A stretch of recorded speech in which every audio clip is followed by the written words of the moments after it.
got another one to show you. Actually, I've taken so many videos and I have not put any of them up. I need to, um, for reasons unknown.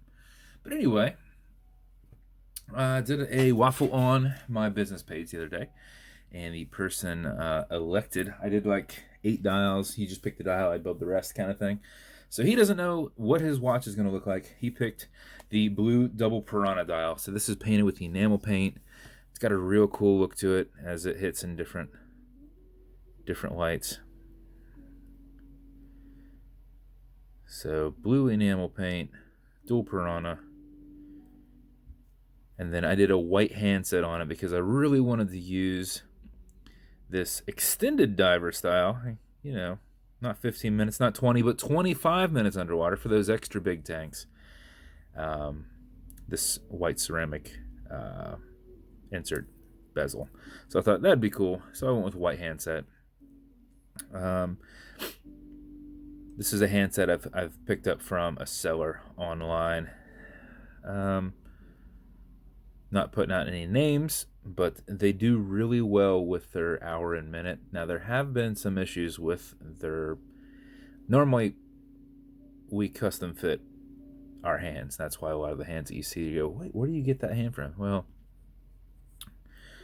we've had to resize it to get it to fit. But anyway, these ones are made for the watch, but they are rough on their seconds hand.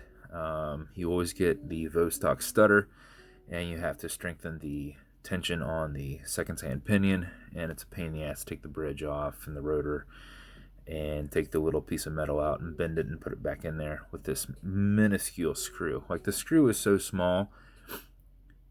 On my smallest screwdriver, I've got overlap on both sides. It just is like just sitting on it. So, and if you depress it too hard, it will ricochet off and you will never even hear it ting anything. It's that small.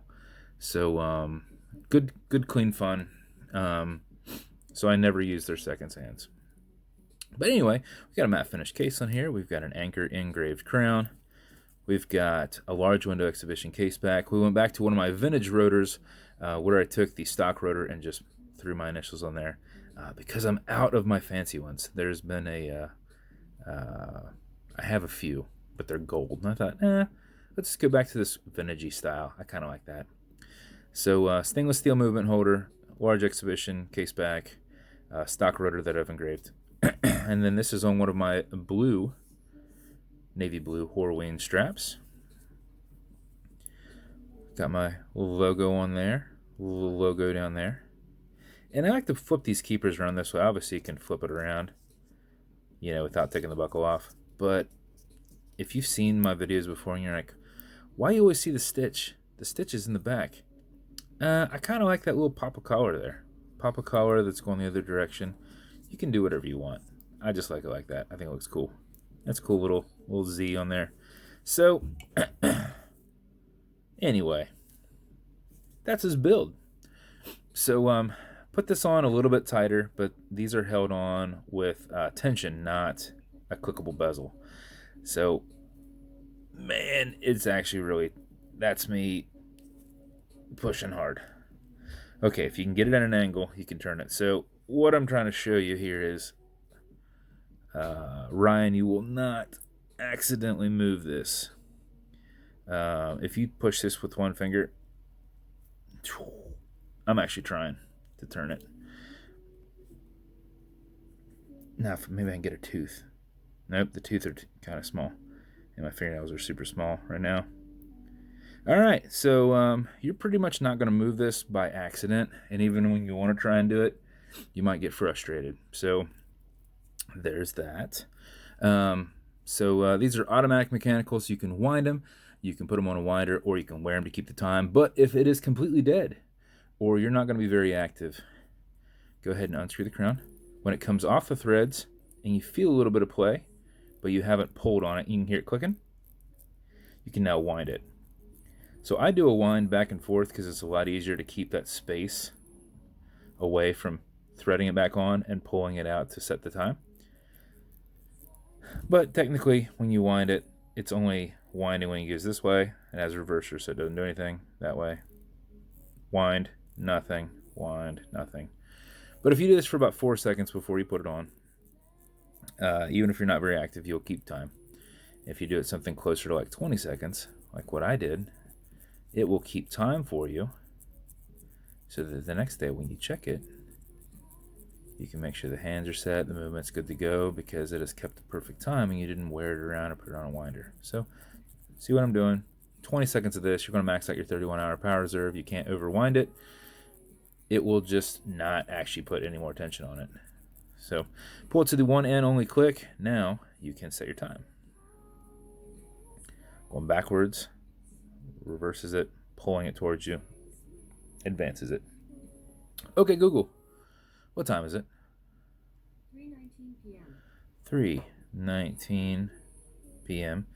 And you'll notice you have a wobble crown. It's deflecting lateral pressure on that stem, not transferring it into the movement. And it makes it nice and easy to thread back on. There's nothing wrong with your crown. That is a design feature. Some people have said, oh, there's something loose. I don't want to break it. You will not. You will not break it, I promise. As always, every watch comes with bead set. This one comes with one of my original Piranhas in blue. This is just a variation of that. Next, every boat comes with watch cleaner. This is good on all glass and metal parts. So this whole thing right here, it's non-streaking, non-toxic, non-residue. Every build that comes on leather comes with leather strap care. That's good to make sure that the strap stays nice and soft. Apply a little bit, let it set, remove any excess. Maybe apply it every 6 months. I guess it just depends on how much you wear it.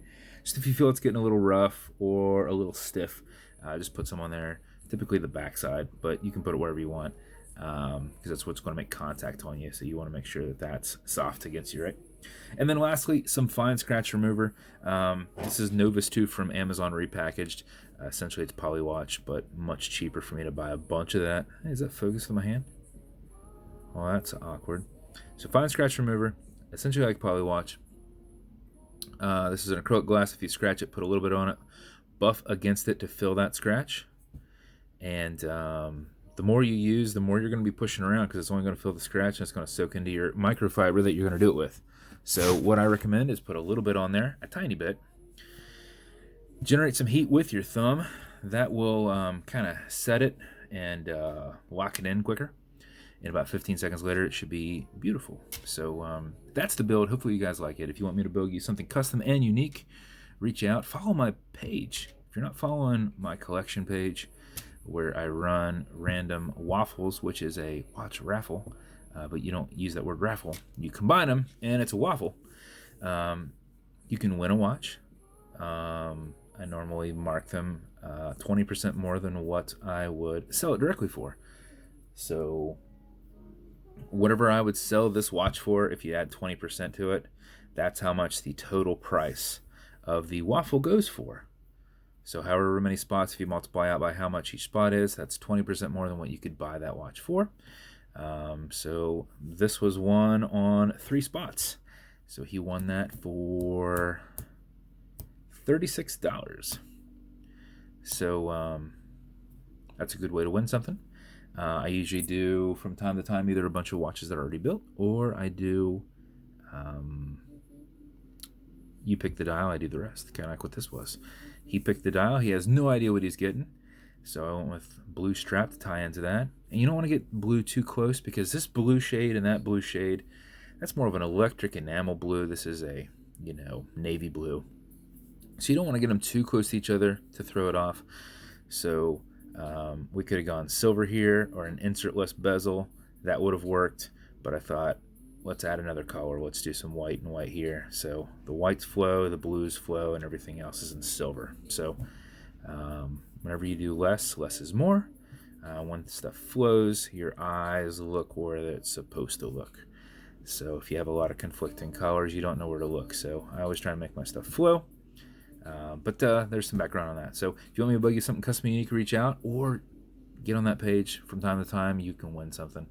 And other than that, if you want to continue to see builds like this in the future, like and subscribe, as I put them up all the time, except for it's been a while since I put one up. I've got a lot recorded. I just got to put them up. I got to do that part. So thanks for watching, and we'll see you here in a minute when I do a Spartan build. Thanks.